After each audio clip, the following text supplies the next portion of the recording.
Start. Hi, my dear students. I am teaching you Botany paper first, chapter number 7, Ecological Adaptation. Adaptation. In that ecological adaptation, there is hydrophytes and xerophytes.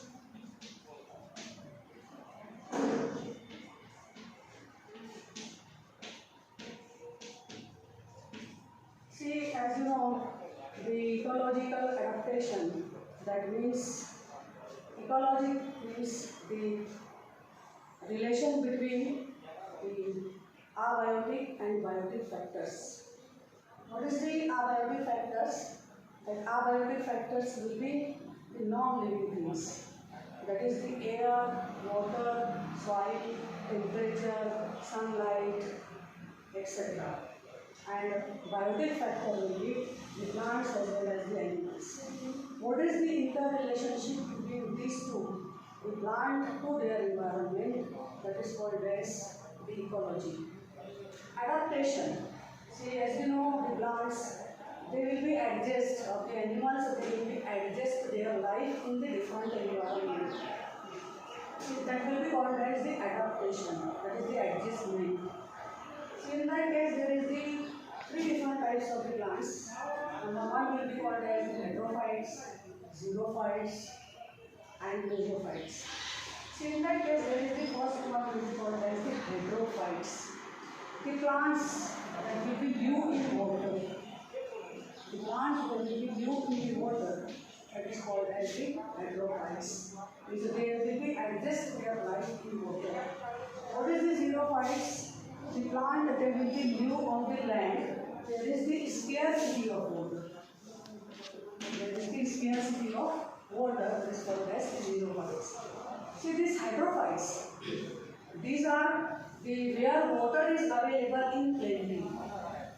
They are divided into four groups. See, these hydrophytes, first we have studied this, they are divided into the four groups. Number one will be called as free floating hydrophytes. Free floating hydrophytes.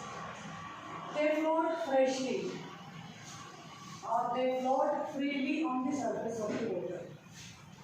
These plants will be, they remains in contact with the water and air only. These plants' leaves are very small, while in some cases their leaves will be larger. Example will be called as azolla.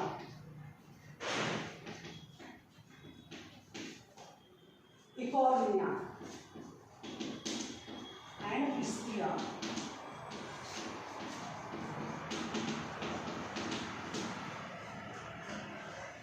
See, here there is the figures of this that will be called as hydrophytes. See, these are the hydrophytes, nymphia, these are the nymphia, nilumbia, rapha, etc. The second one will be called as, see, this is again the plants that will be called as the lemna, the cornea, there is the spirodella, salvinia, the pistia, azolla. See, these will be having the leaves will be smaller, in some cases the leaves will be larger. See, these hydrophytes, see, in that case, you know, the hydrophytes that will be having, the plant they will be live either the fresh water or saline water. See, in that case, fresh water as well as the saline water. The second one type, these are called as rooted hydrophytes. Where there is having the roots that will be attached to the substrate. These plants grow in shallow water.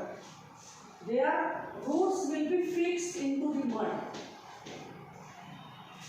The leaves are long petiole which help them for floating on the surface of the water. The entire plant except leaves remain underwater. The example will be called as Nymphia, Nilambo and Kraka. So these are the second type, that is the rooted hydrophytes. Number third one will be called as the submerged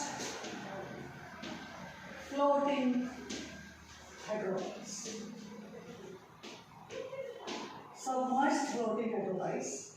The entire plant remains submerged into the water and rooted into the soil. This whole plant that will be under the water and their root will be fixed to the soil. Example will be called as hydrilla. This hydrilla, the stem is weak, long and bearing small leaves. In that case here, these are the long stem. Their leaves that will be small. See, these leaves that will be found in a fruit that will be called as ball type of leaf.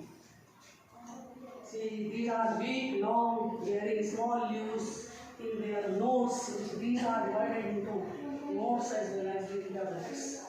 So these are the nodes. They get adequate supply of sunlight and grow well into the shallow water. See, these are the example of the hydrilla, Potamogeton, Vanisneria, etc. Number 4 one that will be called as 4 type, that is the marginal hydrophytes.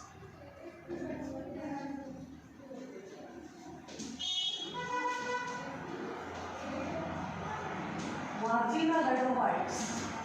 So in that case,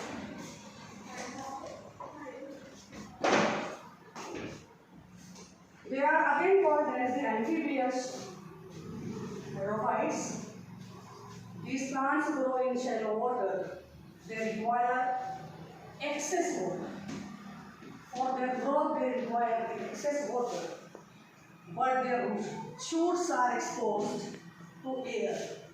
Here, these are the water, and their shoots, half of their shoots that will be above the water. See, like this, these are the example of Sagittaria, but their shoots are exposed to the air. Roots are completely under the water. See, these are the water. Their shoot as well as the root that will be half into the water. They are fixed into the soil, and these are the example will be called as Sagittaria as well as Ranunculus. Shoots are partly into the water and partly emerging above the water surface. See, what is the ecological adaptation in hydrophytes? Next one, what is the ecological adaptation of hydrophytes? The hydrophytes differ from each other in some aspects, but most of the morphological and anatomical characters, they are common. The ecological adaptation in them are given below. Number 1 will be called as external ecological features of root. Features of root. So there first one will be this. Due to availability of water, number 1, in plenty, the root system becomes secondary importance. Root system that will becomes secondary importance because they are new into the water. Hence, the root system is poorly developed. Poorly developed because the root function will be to absorb the water. Here they are already present into the water. That's why their root system that will be poorly developed. Number 2 one will be called as characters in Wolfia. Wolfia, Salvinia and Ceratophyllum. The root system is entirely absent. Root system is absent.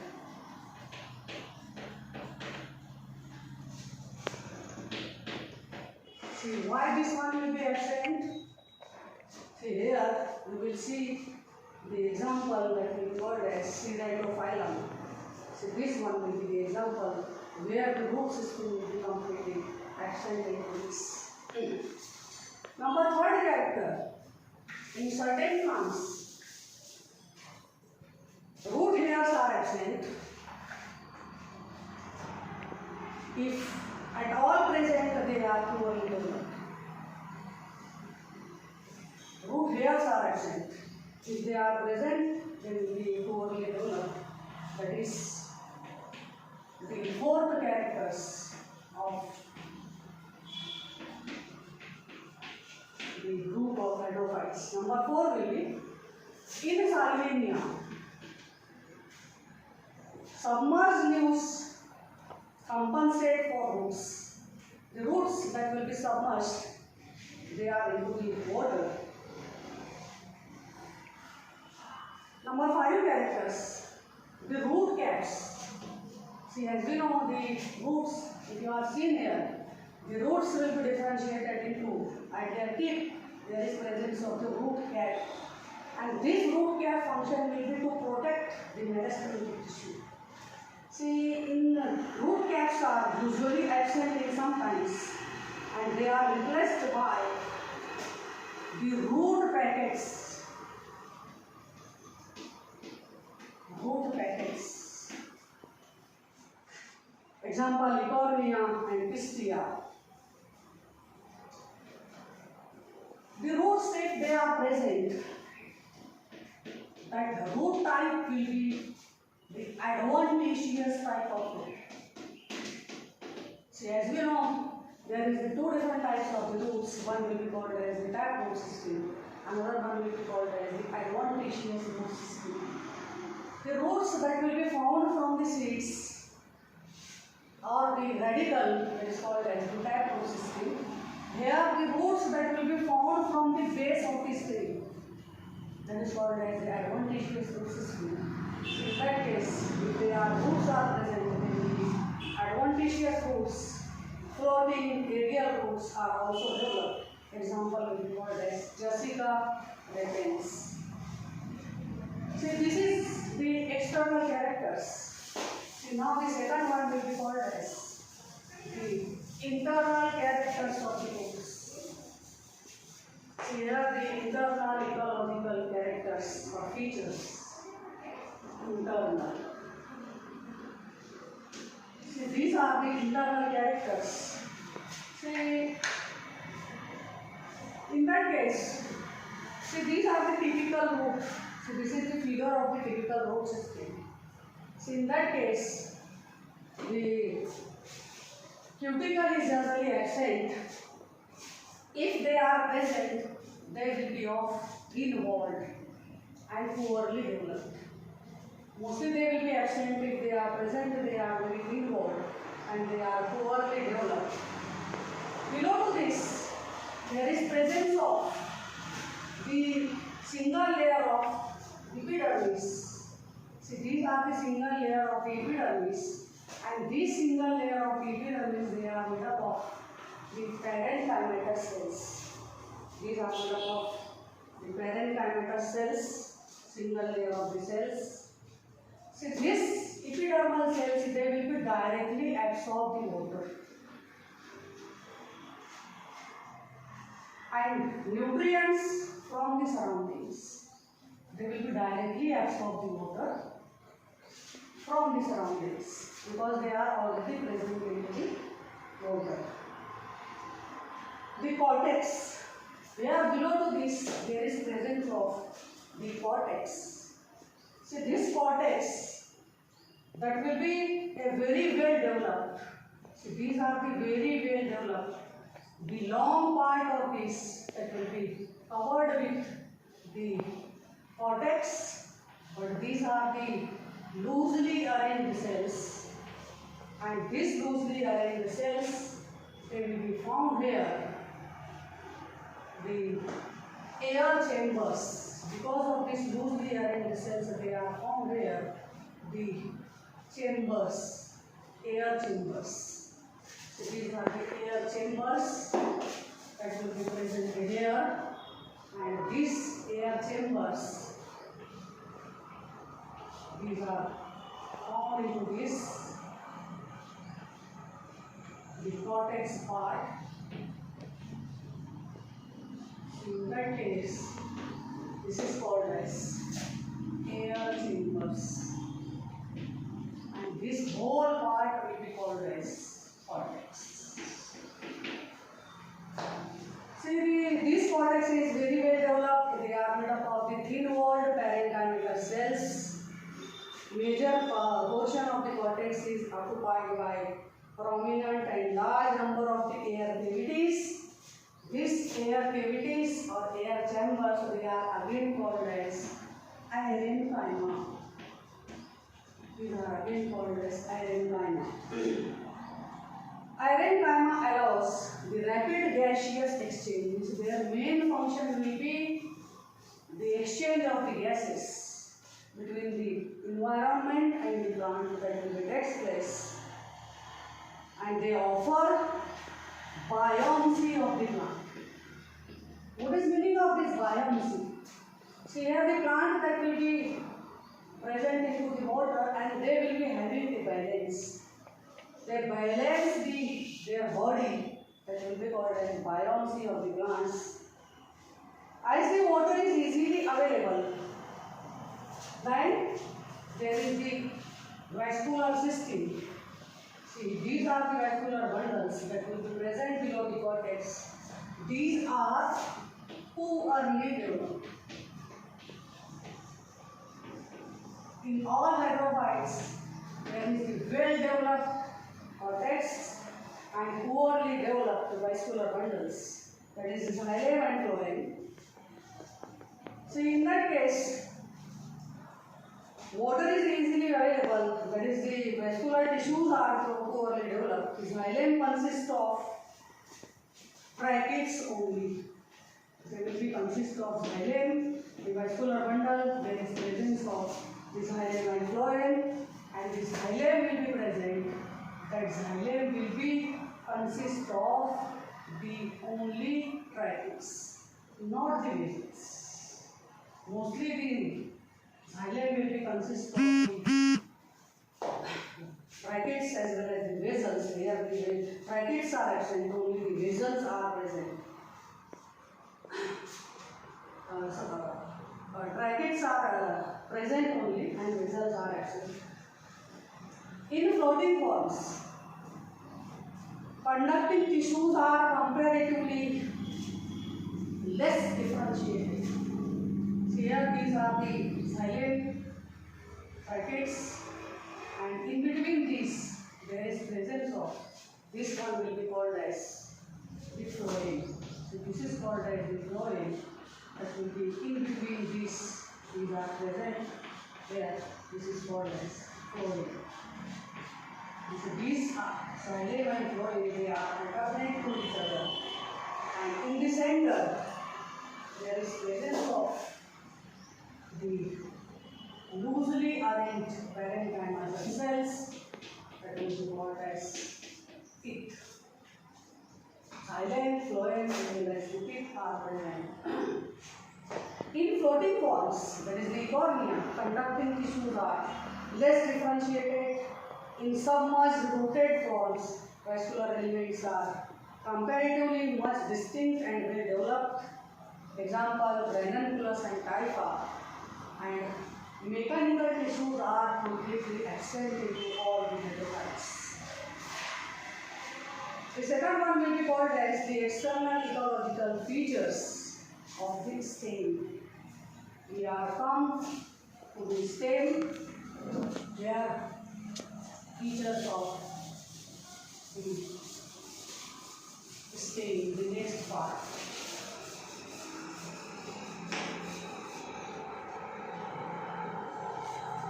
External ecological features of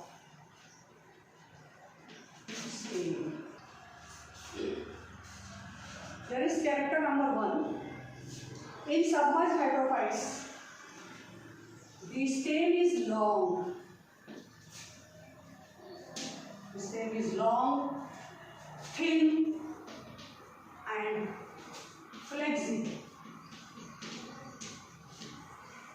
Example, hydrilla and Botany.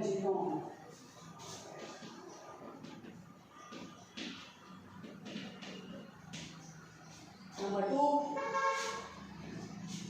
in some forms, the stem is green.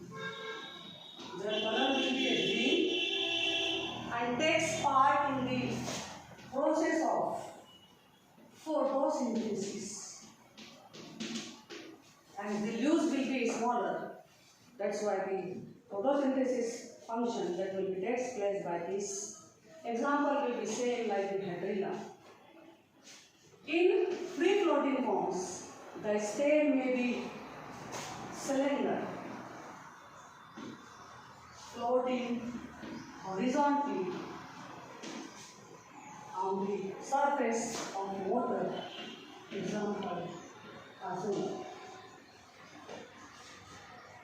In some floating forms, number 4, in some floating forms, the stem is rhizome. The stem that will be change their structure and their function, and that will be converted into the rhizome. The example will be called as Ecornia.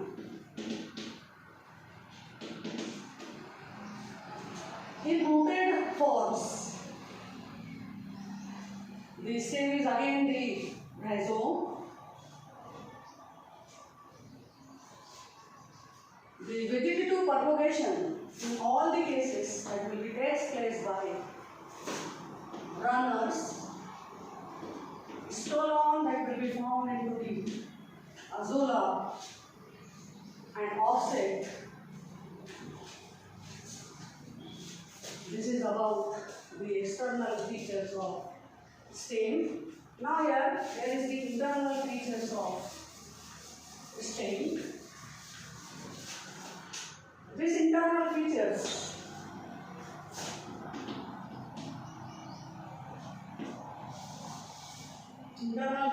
of stem. In submerged hydrophytes,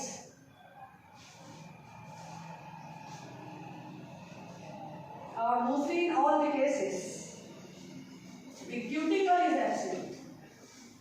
See here, there is the absence of the cuticle.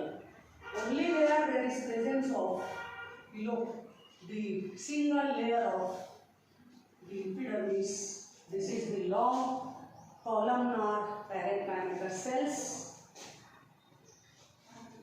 The epidermis is single layered. Rhizome of Nymphaea and Nilambo, these are very well developed epidermis. In certain hydrophytes, the epidermis that will be containing the chloroplast. And chloroplast, if they are present, their function will be photosynthesis. Hypodermis is completely absent. The cortex is well developed, and the outer cortex that will be made up of the parenchymatous cells. So these are the parenchymatous cells. They are green in color, and these are made up of the cells that will be loosely arranged cells.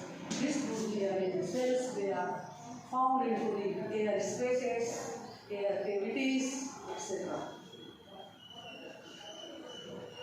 The inner cortex is parenchymatous and with very large air cavities.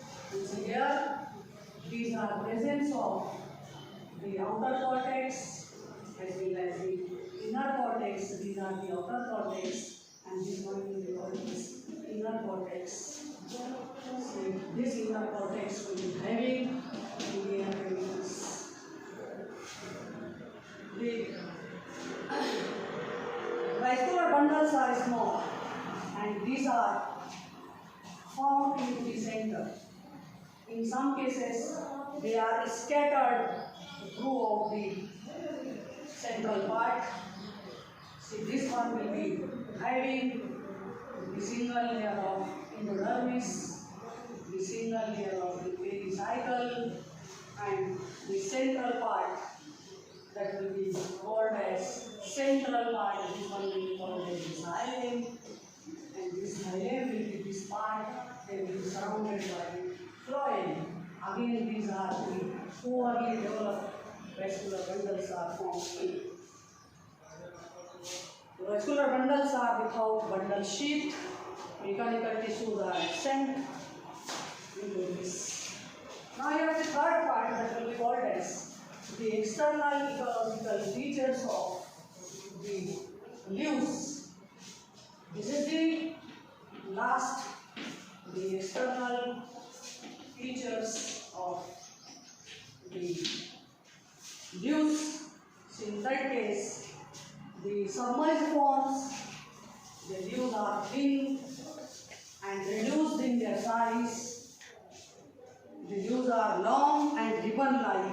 In case of the Valisneria, they are long and ribbon-like and linear in comatogeton, and that such leaves enables the plant to face the strong water current. In some cases, the water current will be strong, so that's why there will be long or linear ribbon-like large leaves. In Nymphaea and Nilambo, the leaves are floating. They are floating, they are large, flat and entire. Their petiole will be long and slender, flexible and spongy. The upper surface of the floating leaves is covered with the coating. That coating will be containing the wax. See, because of this wax, if they are, see, these are the leaves, these are the hair, this part that will be covered with the wax, and here the water do not enter into this, they will be touches to this and going aside from this, the water slip down and prevent it from the decay due to this. Emergent heterophytes show heterophyly. What is meaning of this heterophyly? Hetero means different. Phyly means the types. The two types of the leaves. Phyly means leaves. The two types of the leaves are found. Some leaves are small, thin, pale colored due to light intensity, where the upper leaves are the well developed, large, and due to the enough availability of the light. Example will be called as SyBsc. See, there is the two different types of the leaves are found. Internal structure of this leaves, that internal structure, the cuticle is absent. Again, in hydrophytes, comatogeton, the stomata are present only on the upper surface. There is the internal structure. That is, the stomata will be present only on the upper surface. Example is the Nymphaea. The stomata will be completely absent in the submerged forms. Epidermis are thin-walled, single-layered with substance of the chloroplast. Mesophyll is undifferentiated. In some cases, they are undifferentiated. See, these are the structure of this, the hydrophytes leaves. In submerged form, vascular tissues are very much reduced. So here these are the vascular tissues. See, these are the reduced at the different point throughout this petiole. They are seen here. See, these are the structure of the petiole. This is the structure of the